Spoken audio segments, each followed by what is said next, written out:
할렐루야. 설 명절이 이번에 긴 휴가 기간으로 이렇게 되어져서 많이들 행복해 하시는 것 같아요. 아주 행복한 명절, 주님과 함께 더 행복하시기를 축복합니다. 네, 행복한 명절은 서로가 만들어가는 명절 같습니다. 서로가 가정 안에서 사랑으로 덮어주고 또 함께 귀한 설 명절이 될 수 있도록 그렇게 축복해 주시기 바랍니다. 여러분 얼굴 보니까 오늘 반짝반짝 하시네요. 네, 오늘 아주 감사합니다. 오늘 특별히 가정 안에서 또 우리 고향에 가신 분들은 고향교회에서 예배드리라고 부탁을 드렸는데 아마 고향교회에서 예배드리시는 분들 계실 것 같고 또 외지에 나가서 온라인으로 참여하시는 분들이 많은 것 같습니다. 온라인 참석하시는 우리 모든 성도님들도 함께 축복합니다. 그 자리가 행복한 자리가 되기를 축복합니다. 에베소서 말씀을 우리가 계속 이렇게 말씀 주마다 나누고 있어요. 그런데 에베소서 말씀 가운데서 계속 반복해서 나오는 말씀이 하나 있습니다. 2장부터 시작해서 계속해서 반복하고 매주마다 동일한 주제와 같은 말씀으로 선포되는 말씀인데요. 그것은 하나됨에 관한 말씀입니다. 하나됨. 그리스도 안에서 우리가 함께 모인 이 자리가 하나된 한 몸 된 자리다라고 이렇게 얘기를 하고 있습니다. 그래서 이 교회, 한 몸 된 교회, 이 하나됨을 힘써서 지키라고 당부하셨던 말씀이 지난주 우리에게 주셨던 말씀입니다. 4장도 시작을 하면서부터 우리가 부르심에 분명한 부르심이 있는데 그 부르심에 합당하게 행해야 한다 하는 말씀으로 시작을 합니다.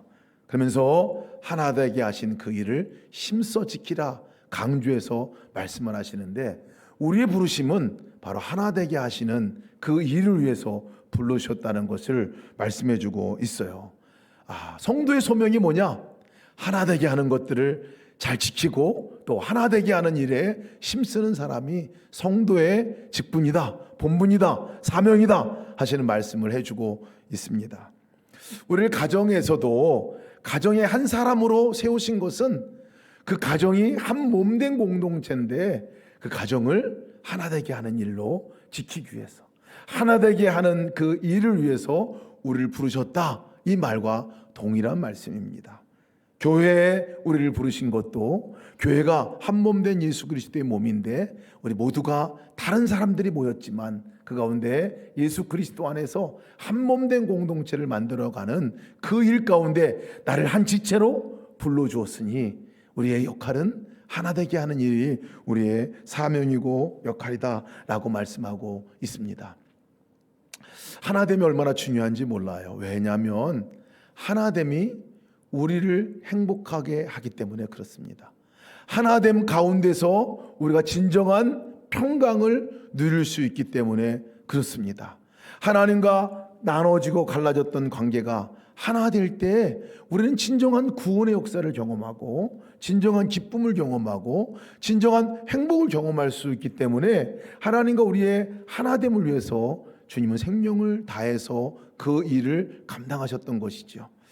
마찬가지로 주님과 우리 사이뿐만 아니라 사람과 사람 사이에 이 하나됨의 역할이 얼마나 중요한지 모릅니다. 왜냐하면 사람과 사람이 하나 되어질 때 모여서 하나됨을 경험할 때 그곳에서 진정한 평강, 행복을 누리게 되기 때문에 그렇습니다. 그래서 우리를 부르신 목적, 부르심의 분명한 소명은 하나 되게 하기 위해서 우리를 그렇게 부르셨다고 하고 있는 거예요.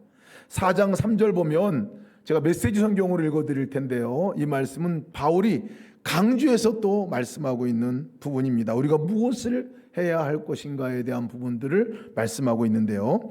메시지 성경으로 제가 천천히 읽어드릴 테니까요. 잘 들어보세요. 기분 내킬 때나 처음에만 하지 말고 꾸준히 행하십시오. 서로를 위한 사랑의 행위에 자신을 쏟아붓고 서로의 다름의 깊음, 다름을 깊이 이해하고 서로 간에 벽이 있다면 서둘러서 허무십시오. 이것이 지난주에 우리가 읽었던 본문의 말씀 가운데 마지막 말씀을 주시는 말씀이기도 합니다.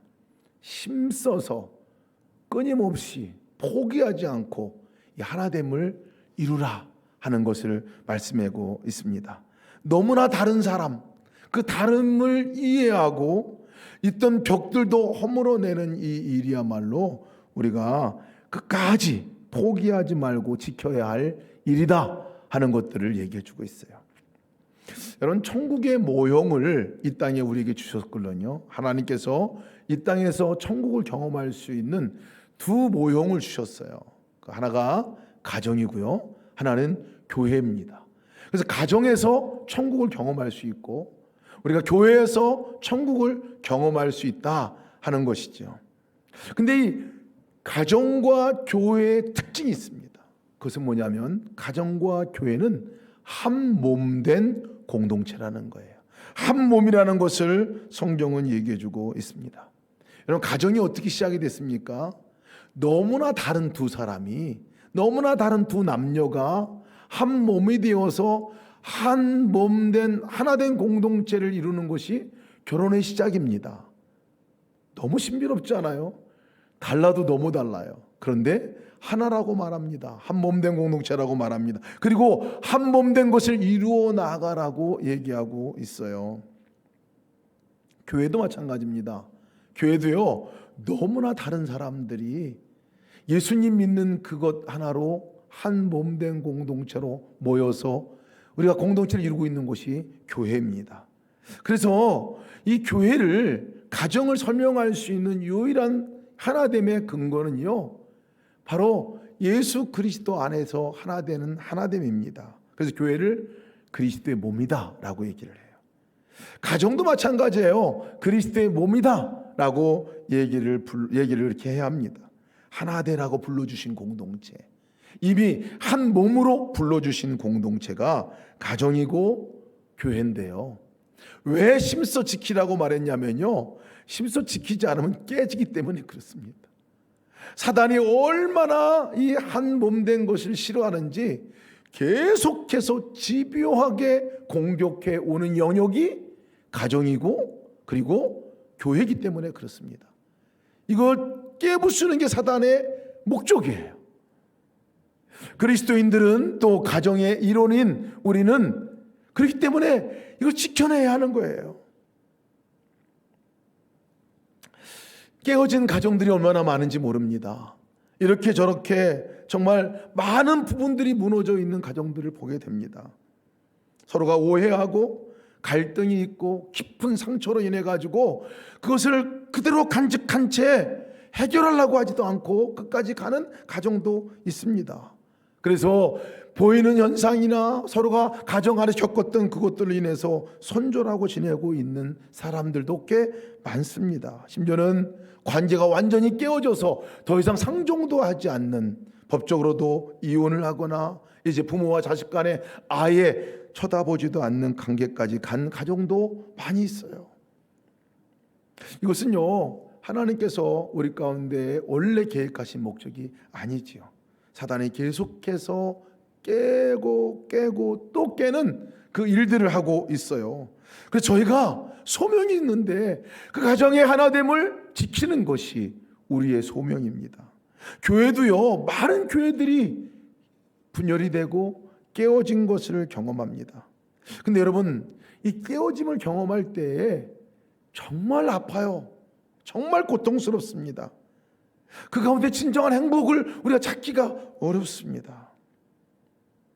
진정한 행복은, 진정한 기쁨은 하나됨으로부터 오는 거기 때문에 그렇습니다.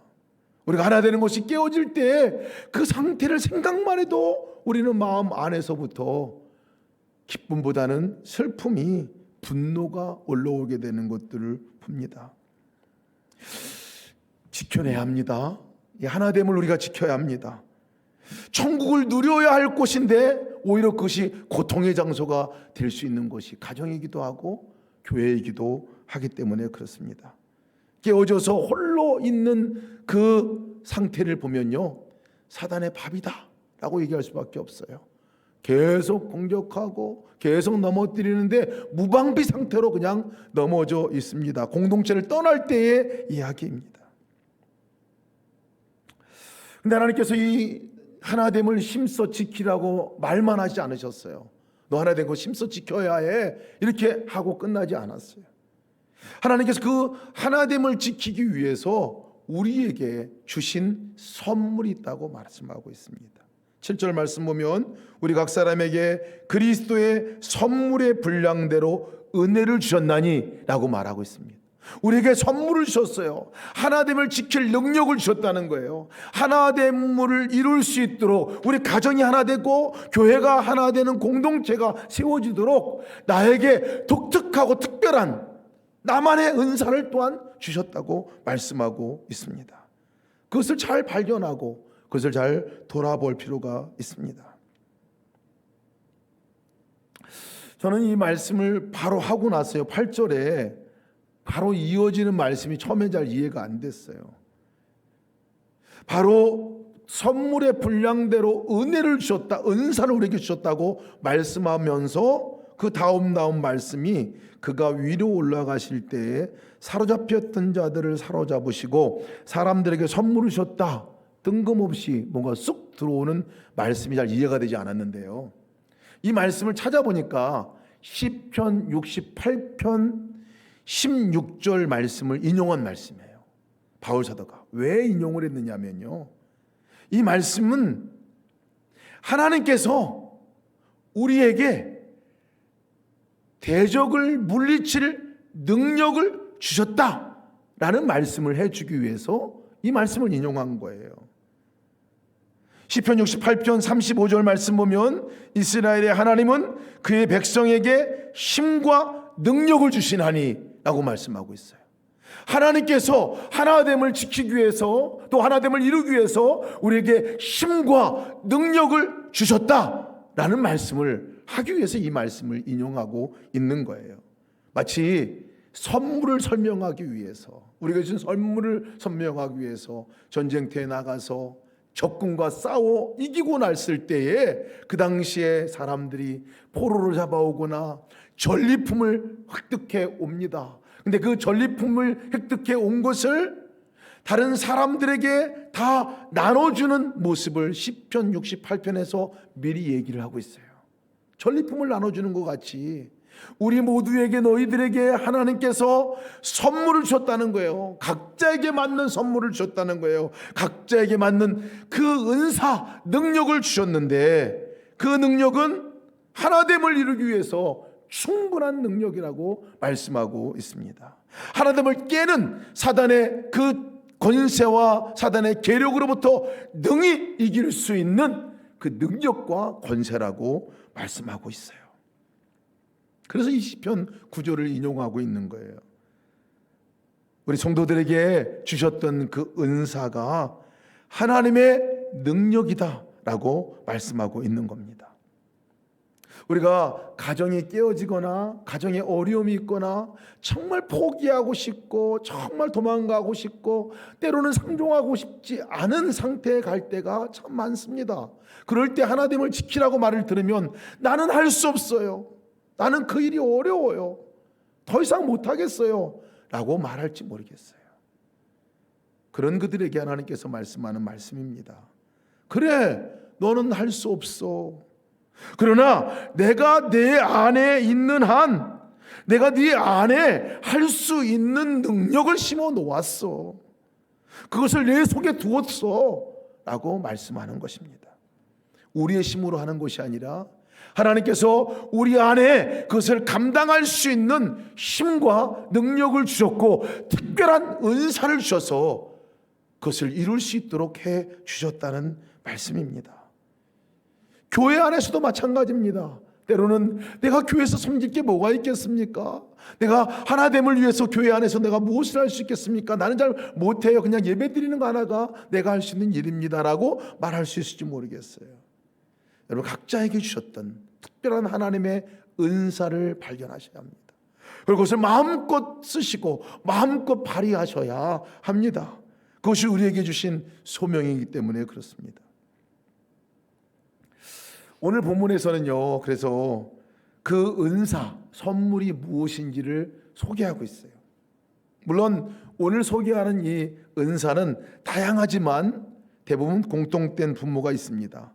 교회를 하나 되게 하기 위해서 쓰시는 그 은사가 11절 말씀 보면 어떤 사람은 사도의 은사, 어떤 사람은 선지자의 은사, 어떤 사람은 복음을 전하는 사람으로, 어떤 사람은 목사와 교사로 삼아주셨다 하면서 각기 다르게 하나님 말씀을 전하는 데 있어서도, 하나님 말씀을 가르치는 데 있어서도 각기 다른 역할로 우리를 부르셨다는 것을 얘기해 주고 있는 본문이 오늘 말씀이에요.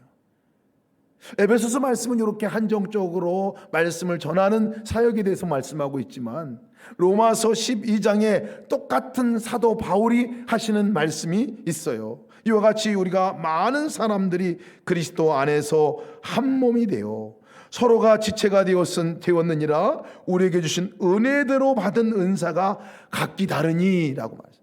다 은혜가 다르다고. 예언이면 믿음의 분수대로, 섬기는 일에 은사가 있는데 그 일은 섬기는 일로, 가르치는 은사가 있는데 그것은 가르치는 일로, 위로하는 은사가 있는 사람은 위로하는 일로, 구제하는 은사가 있는 사람은 성실함으로, 다스리는 은사가 있는 사람은 부지런함으로, 긍휼을 베푸는 사람 은사가 있는 사람은 즐거움으로 할지니라라고 이렇게 얘기하고 있어요. 교회가 한 몸된 공동체가 되어서 세상을 향해서, 다른 사람들 향해서 할 일이 각 지체가 할 영역과 은사가 다르다는 것을 얘기해 주고 있습니다. 다양한 은사가 있다는 거예요. 각자에게 독특한 하나님의 스페셜 기프트를 하나님이 주셨다는 것을 말씀해 주고 있는 거죠. 그런데 오늘 본문은 그 다른 은사에 대해서도 포커스를 맞추고 있지만, 이 다른 은사를 주시면서 이 하나됨의 공동체가 된다는 것은 도대체 어떤 의미가 있는 건가라는 것을 얘기해 주고 있어요. 에베소 4장 오늘 읽은 12절 13절 말씀 보면, 이는 성도를 온전하게 하며, 각기 은사가 성도를 온전하게 하는데 쓰임바 된다고 하는 것이에요. 다른 말로 말하면 다른 사람도, 너도 이제 온전한 그리스도의 장성한 성인과 같이 아주 그런 성숙된 성도의 모습으로 세워지기 위해서 그 은사를 마음껏 써나가야 한다. 그것을 위해서 내가 너에게 은사를 주셨다, 이런 말이거든요. 온전하게 하는 것, 우리 스스로도 그렇지만 우리가 함께 살아가고 있는 우리 가족들, 우리가 함께 우리 교회 공동체 안에 살아가고 있는 나눔방 교회 성도들, 예수 동행교회 성도들 모두가 이 온전하게 되기 위해서 은사를 쓰는 거예요. 이 온전하게 되는 것이 곧 하나됨의 역사라고 얘기를 하고 있거든요. 그러니 온전함이라는 것이 얘기하면 우리는 벌써 이렇게 기가 죽어요. 완전함, 기가 죽어요. 퍼펙션, 이것은 크리스찬 퍼펙션이라고 말하거든요. 그리스도의 온전. 어떻게 내가 온전할 수 있느냐라고 얘기를 하잖아요. 네, 이 온전한 상태를 여러분 잘 우리가 보아야 합니다. 언제 온전해지냐? 언제 우리가 완전해지냐면요, 예수님과 연합할 때에 온전해지고, 예수님과 함께 연합된 순간 내 마음과 생각이 예수님과 함께 연합되어지고, 내 삶의 자리에서 예수님과 내가 접속되고 연합되어지고, 그 자리가 예수님의 임재가 분명해지는 그 순간에 우리가 온전해진다는 거예요. 크리스찬의 퍼펙션이 그 순간에 이루어진다라고 얘기를 하는 거예요. 우리의 온전함은요, 우리 삶의 완벽한 것을 얘기하는 것이 아니라 주님과 연합하고 함께 되는 순간, 그러니까 이것을 같이 이루어 나가라는 거예요. 같이 만들어 나가라는 거예요. 우리가 내 갖고 있는 은사로 그렇게 모두가 함께 그 그리스도의 완전함을 이루기 위해서 주님과 연합하는 일 가운데 서로가 협력하고 서로가 돕고 서로가 함께 해나가는 그 일을 위해서 우리가 부름받았다는 것을 얘기해주고 있습니다. 이 완전에 관한 부분들을 여러분 우리가 이해할 때에 조금 이 감리교와 장로교, 처음에 웨슬리 목사님이 하셨던 얘기와 또 장로교 칼빈주의라고 이렇게 얘기하죠. 장로교에 있던 분들이 주장하는 내용도 약간 다르긴 해요. 어떻게 다른지 아세요? 이 땅에서 그리스도의 완전히 이루어질 수 있을까? 우리가 그 하나님과의 온전한 거룩함, 온전함이 경험될 수 있을까? 이 칼빈의 그 교리에 의하면 우리가 완전히 타락한 존재이기 때문에 우리가 그 완전에는 이룰 수 없다. 하나님의 은혜로 살아갈 뿐이지 그 완전에 이룰 수가 없다라고 얘기를 해요. 그런데 존 웨슬리 목사님은 크리스천 퍼펙션이라는 책에서, 그리스도의 완전이라는 책에서, 아니다, 이 땅에서 그리스도의 완전을 우리가 경험하며 살아갈 수 있다. 왜냐하면 그것이 행위로서의 완전함을 말하기도 하지만 주님과 함께 연합하고 함께 그 사랑 안에 온전하게 거하고 그 사랑이 나를 통치하는 그 순간을 경험하는 그 순간이 곧 크리스천의 퍼펙션, 온전함을 이루는 순간이 될 것이기 때문에 그렇다라고 얘기합니다. 물론 웨슬리 목사님도 이 상태가 그렇게 되기도 하고 또 잊어버렸다가 또 떨어지기도 하고 다시 또 그것을 경험하기도 하는 과정은 겹치게 되겠지만 우리가 이 땅에서 크리스찬의 완전함을 경험할 수 있다라고 얘기를 하고 있습니다. 여러분, 언제 우리가 완전해질 수 있습니까? 언제 온전을 경험할 수 있습니까? 언제 우리가 하나됨을 경험할 수가 있습니까? 그 순간에는요, 주님과 함께 연합할 때예요. 주님과 함께 우리가 온전히 연합할 때예요. 주님을 믿는 믿음이 정말 하나가 될 때입니다. 주님을 더 깊이 알아가는 관계가 완전히 일치되는 관계로 우리가 세워질 때에 그것을 경험할 수 있다는 거예요. 이 온전함에 대해서 바울이 그 다음 구절에 설명하고 있어요. 13절 말씀 보면 우리가 다 하나님의 아들을 믿는 것과 아는 일에 하나가 되어 온전한 사람을 이루어 그리스도의 장성한 분량에 충만한 데까지 이르리니 라고 말하고 있습니다. 온전함이 여러분 뭐를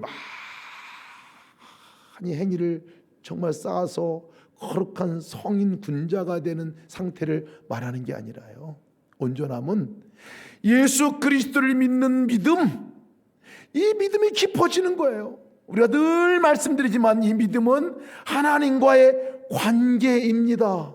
그 관계가 깊어지고 하나님의 손을 놓지 않고 하나님이 생각나고 하나님 안에 연합되어지고 그럴 때에, 그래서 하나님을 아는 것이 더 깊어지고 그 사랑의 하나님 안에 내가 연합되어지는 그 상태가 될 때에 온전한 성도, 그리스도의 장성한 분량에 이르는 그곳에 이르게 된다 하는 것을 이 바울 사도가 얘기를 해주고 있습니다.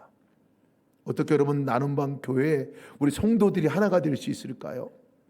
어떻게 우리가 하나 되는 것을 경험할 수 있을까요? 온전함을 우리가 언제 경험할 수가 있을까요? 그것은 바로 믿는 자들이 주님을 계속 알아가고 각자의 삶의 영역 안에서 주님을 좀 더 알아가고, 그리고 또 그것을 모였을 때 함께 그렇게 경험했던 것들을 나누고 내가 그렇지 못했던 것들을 고백하고, 그리고 그런 것에 경험했을 때 하나님 어떻게 일하셨는가를 나누는 이 일들을 통해서, 함께하는 그 일들을 통해서 우리가 믿음이 더해져 가고 하나님을 알아가는 것이 더해져 간다는 것을 얘기해 주고 있어요. 나눔방 공동체가, 여러분 나눔방 교회가 해야 될 일이 뭡니까? 그 일인 거예요. 그 일. 그래서 그 일, 오늘 최민성 집사님이 동행 나눔을 해주셨는데 우리가 들을 때 느끼잖아요. 일기장에서 볼 때 느끼잖아요. 아, 이렇게 사셨구나. 아, 이런 믿음에 또 이런 믿음에 또 이 고군무타는 일들이 있었구나. 아, 이렇게 또 하나님 앞에 서 있으셨구나 하는 것들을 보며 서로가 위로를 받습니다. 거기에 댓글을 또 달아주면 그 쓴 분들이 마음이 너무나 격려가 되고 힘이 되잖아요. 아, 좀 더 내가 주님 앞에 나가는 이 일들을 정말 해나가야 되겠구나 하는 생각도 갖고, 아, 이 일이 정말 존귀한 일이구나, 혼자 가는 일이 아니라 함께 우리 나눔방 교회 성도들과 함께 가는 것이구나 하는 위로와 힘을 얻게 되잖아요. 여러분, 온전하게 된다는 것, 하나 되는 일은 사실은 멀리부터 시작하는 일은 아니에요. 그렇게 함께하는 것으로부터 시작을 합니다. 함께하는 것으로부터. 나눔방 교회 안에 여러분 매일같이 나눔방 안에서 우리가 모이잖아요. 그 안에 모인다는 것은 내가 일기를 올린다는 얘기예요. 함께하는 일이에요. 이거부터 시작하는 것이 우리가 하나됨의 일을 이루는 첫걸음이라는 것을 우리가 기억할 필요가 있습니다. 그러고 보면 모든 사람에게 동일한 은사인 것 같아요. 모든 사람이 하나됨을 위해서 해야 할 일이 있다면 참석하는 거예요. 그 자리에 있어주는 거예요. 함께 있어주는 그 일이 하나됨을 지키는 일 가운데 하나라는 사실을 기억하시기 바랍니다. 매일매일 일기 쓰는 일이 나에게 있어서 주님과 함께 동행하는 귀한 점검의 일지기도 하지만 공동체가 하나됨을 이루는 놀라운 도구라는 사실을 기억해 주시기 바랍니다. 아멘을 왜 답니까? 왜 댓글을 답니까? 그것을 지켜내기 위한 것이에요. 믿음이 더해져 가고 하나님을 알아가면서 우리가 온전하게 되는 그 경험을 함께 하고자 하는 것이죠. 만약 우리가 이 모임을 함께 갖자고 약속을 했는데 그 자리에 누가 참석을 하지 못하면요, 마음이 어려워요. 마찬가지로 우리가 나눈 방 안에서도 일기를 매일 나누는데 그 자리에 함께 하지 못하는 분이 계시면 또 궁금합니다. 여러분, 우리가 함께하는 것 가운데 원칙은, 이 하나됨의 원칙은 내가 그 자리에 있는 것이에요. 그 자리에 함께 있는 여러분 되시기를 축복합니다. 또 하나, 함께하지 못한 분들을 돌아볼 줄 알아야 돼요. 함께하는 그 자리에 나오지 못했어요. 오늘도 우리 성도들 가운데서 이제 함께 예배하지만 이제 각기 고향에서 다른 곳에서 예배하는데 궁금하잖아요. 우리가 돌아보는 거죠. 왜 못 나오셨을까? 돌아보는 거죠. 나눔방 교회 안에서도 그런 역사가 함께 일어나는 일들이 일어나기 바랍니다. 댓글을 쓰는 일들, 큰 위로와 격려가 되잖아요. 근데 그것을 어찌 보면 너무나 당연한 일이에요. 왜냐하면 우리가 이렇게 만나서 얘기를 하면, 제가 우리 김현호 집사님에게 아유 참 오늘 멋있네요. 오늘 기도가 은혜가 됐어요. 오늘 아침에 우리 보니까 우리 사랑하는 아기를 붙들고 왔는데, 안고 왔는데 너무 그렇게 아름답더라고요. 자, 이렇게 얘기를 하고 그러면 잘 지냈어요? 이렇게 내가 묻기도 하고 그러면 김현호 우리 집사님이 눈만 껌뻑거리고 아무 얘기도 않고 가만히 있으면 별로 이렇게 그죠? 관계가, 뭔가 얘기를 하면 상대방에 대한 대꾸가 있어요. 그죠? 만나면 그렇게 돼요. 우리 이상이 나눔방 교회 안에도, 나눔방 안에서 보면요, 누가 댓글을 달아줘도, 누가 뭐 얘기를 해도 가만히 계신 분들도 계세요. 우리가 하나됨을 지키는 것은 여러분 대꾸해 주는 거예요. 함께 서로가 응답해 주는 거예요. 정 쓸 말이 없으면, 댓글이 없으면 제가 그렇게 얘기합니다. 흐흐 크크 이것만 다루면 괜찮아요. 들어왔다는 얘기예요. 보았다는 얘기. 그렇게 먼 얘기가 아니에요. 하나됨을 지키는 일은 내가 그 자리에서 지켜주는 거고 반응해 주는 것이 우리가 하나됨을 지키는 귀한 일입니다. 나눔방 교회 안에서 우리가 정말 해야 할 일 가운데 하나라 그렇게 여겨집니다. 각기 근데 또한 함께하는 일은 모두가 공통된 과제이기도 하지만 각기 분량대로 다른 은사를 주셨다고 말하고 있어요. 다 다른 대로 그 공동체를 이루는데 또 다른 역할들이 있어요. 다른 분량들이 있어요. 각기 그 자기만 감당하는 그 공동체가 필요한 나에게만 주셨던 은사가 있습니다. 그것을 발견해야 합니다. 제가 영국에서 DTS 훈련을 받을 때 끝날 때 우리 스텝이 찾아오셨어요. 그 스텝은 아주 디테일하신 분이에요. 그리고 아주 권위적인 은사가 있으신 분이고, 그리고 아주 정말 행정적으로 아주 이렇게 또박또박 잘 하시는 그 스텝이었거든요. 이분이 저를 찾아오셨어요. 저 아내를 찾아오시면서 하는 얘기가, 이거 끝나고 나서 너네 가정, 우리 이 패밀리 미니스트리 팀이었는데 패밀리 미니스트리 팀과 조인하라고 하나님께서 말씀하시더라. 너희와 함께 일하라고 말씀하시더라. 이렇게 얘기하더라고요. 제가 좀 기분 나빴어요. 왜냐하면 제가 그거 들어갈 때 꼭 얘기했거든요. 영어로 제가 얘기를 했어요. 유창한 영어로. 뭐라고 얘기했냐면, 나 이 끝나면 한국 돌아간다 얘기를 했어요. 근데 못 알아들은 거예요. 이분은 이걸 못 알아들은 거예요. 기분 나쁘더라고요. 내가 분명히 얘기했는데 못 알아듣는 것 같이 얘기하고, 또 하나는 그 중요한 얘기를 왜 자기한테 얘기해? 저한테 얘기하거나 제 아내한테 얘기해야지. 그렇게 얘기하면서 그러길래 제가 물었습니다. 그러면 아니 왜 하나님께서 나한테 그렇게 얘기하셨는지 모르겠다. 우리 간사님, 그분이 간사님이셨네. 미국 분이세요. 간사님은 우리가 왜 여기에 있어야 된다고 생각하느냐라고 물었어요. 그랬더니 이분이 하는 얘기가 너무 분명하게 얘기하는 거예요. 당신이 우리와 다르기 때문에 있으라고 그런다는 거예요. 뭐가 다르냐 그랬더니 아까 디테일하신 분이라고 그랬잖아요.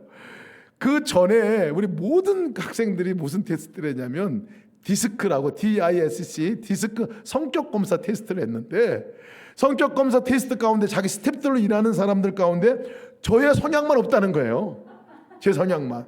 제 성향이 IS예요. IS. 관계형. 에너지 넘치게 관계를 맺고 하는 관계형인데 자기네 스태프들 가운데서 아무도 그런 사람이 없다는 거예요.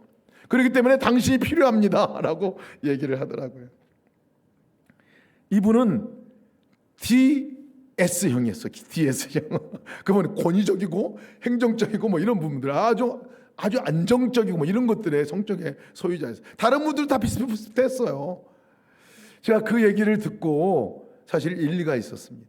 아, 이분들은 이걸 굉장히 소중하게 여기는구나. 공동체 안에 다르다는 것을. 우리는 다르기 때문에 당신은 나와 다르기 때문에 안 들어와야 돼. 이렇게 얘기를 하거든요. 근데 당신이 다르기 때문에 이 공동체가 당신이 필요합니다 라고 얘기를 했어요.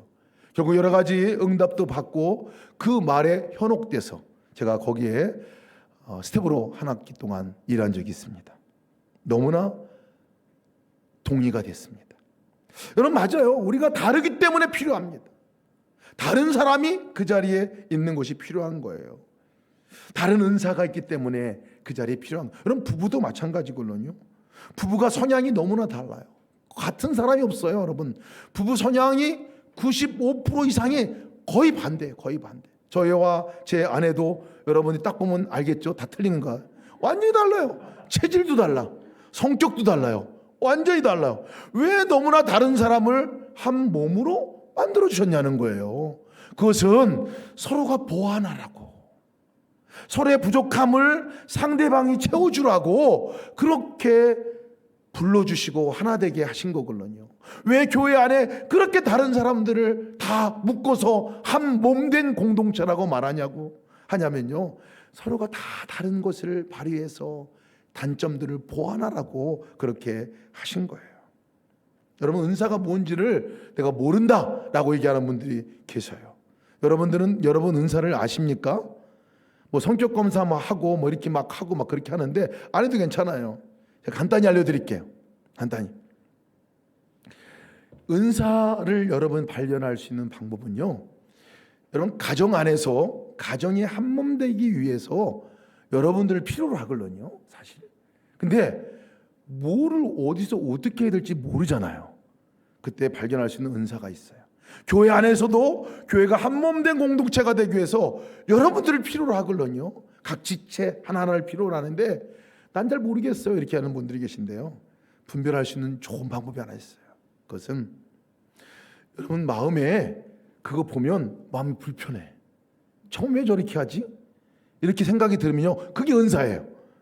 그게 은사예요. 여러분 형제들이나 여러분 아내와 남편 간에 가정 부모님들 간에 이렇게 있을 때 아 그건 왜 그렇게 해 하고 생각하는 영역들이 아주 유독하게 있어요. 반복적으로 고쳐지지 않는 것들을 보면서 불평하는 게 있거든요. 그게 여러분들이 해야 할 일입니다. 여러분들의 은사인 것을 꼭 명심하시기 바랍니다. 제가 결혼하고 나서 제가 늘 가정 보면서 아니 밥 먹고 나면 설거지를 잘 해놓으면 그럼 얼마나 깔끔하고 좋아요. 근데 설거지를 쌓아놓고 이렇게, 그래서 내가 불평을 많이 했어요. 밥 먹고 설거지 좀 하지. 쓰레기도 막 이만큼 쌓여 있고 막 그렇게 해가지고 쓰레기를 잘 왜 안 버리지? 저희 아내가 좀 비워서지가 얘기를 하는 거예요. 그런 마음이 들었어요.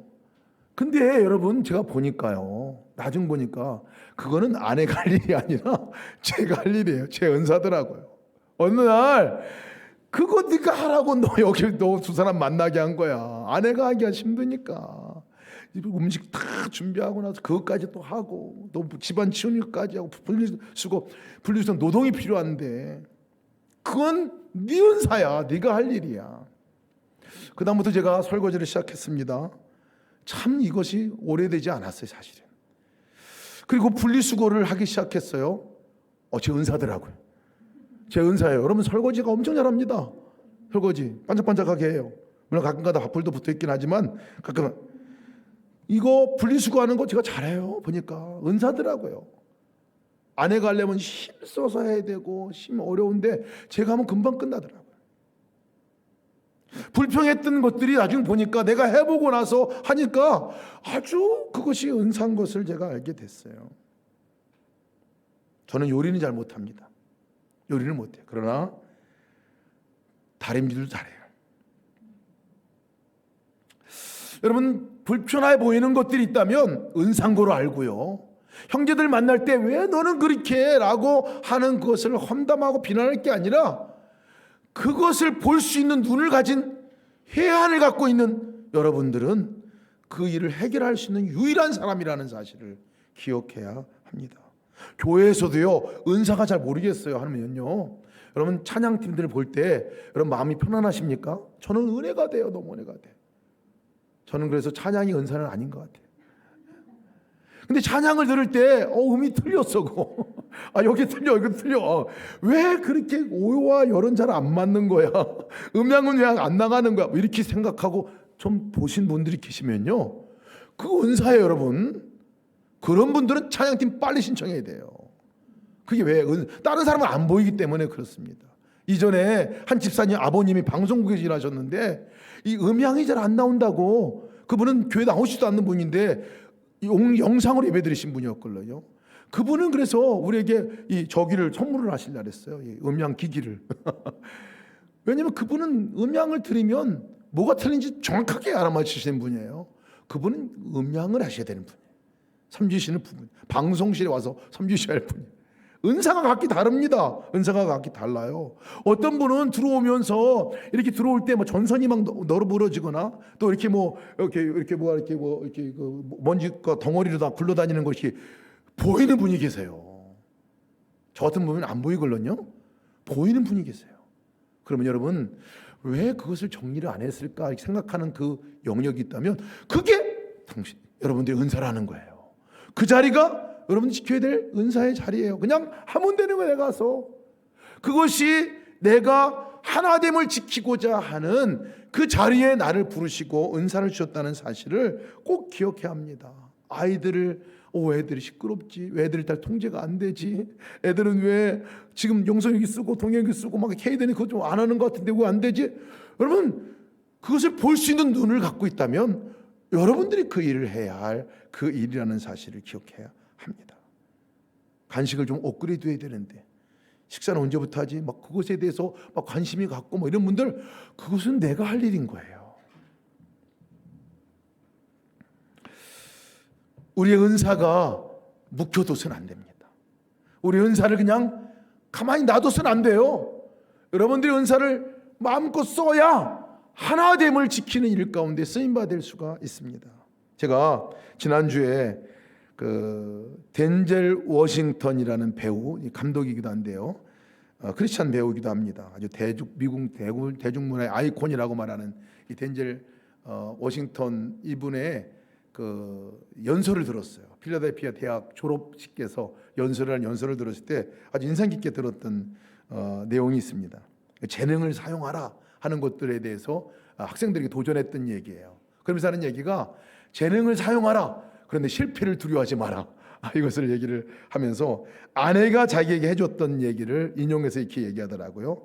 당신이 가져본 적이 없는 것을 얻으려면 해본 적이 없는 일을 해야 한다, 이렇게 권면해. 자기 아내가 그렇게 얘기를 했다는 거예요. 자기 덴젤 워싱턴에게 가져본 적이 없는 것을 얻으려면 해본 적이 없는 일을 해야 한다. 그 말은 네가 가지고 있는 은사를 과감하게 도전하고 써보라, 뭐 이런 얘기거든요. 그러면서 덴젤 워싱턴이 연설가 레스 브라운이라는 사람의 이야기를 인용해서 얘기를 하는데 좀 인상 깊었습니다. 꼭 맞는 얘기는 아니에요. 그러나 제가 한번 인용해서 얘기를 좀 해보려고 합니다.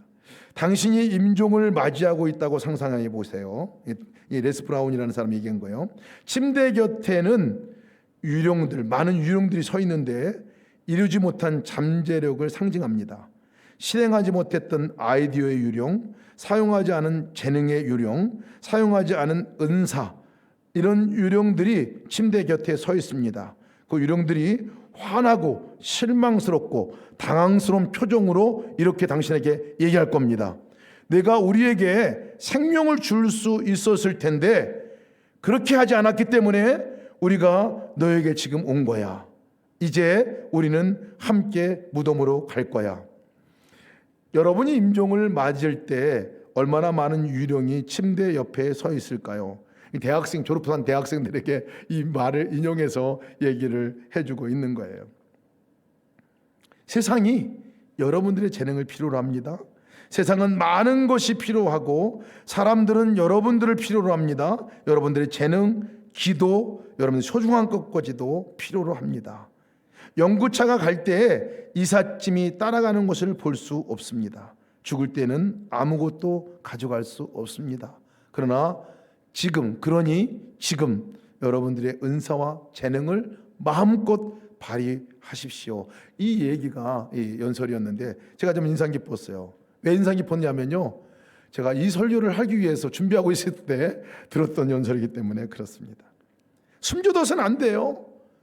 많은 사람들이 우리의 은사를 필요로 합니다. 나를 필요로 해요. 하나 되는 자리에 나를 필요로 합니다. 갈라졌던 그 가정 공동체가 하나 되는 자리에 나를 필요로 합니다. 교회가 하나 되는 일에 나를 필요로 한다는 거예요. 여러분, 설 명절 우리가 앞두고 있습니다. 설 명절 안에 각기 가정마다 다 하나 둘씩의 상처가 있어요. 다 하나 둘씩의 나눠짐이 있어요. 하나 둘씩의 그 갈라짐이 있어요. 분열이 있어요. 어느 가정 하나 그런 것이 없는 가정이 없더라고요. 저는 저희 가정만 그런 줄 알았더니요, 모두가 다 그래요.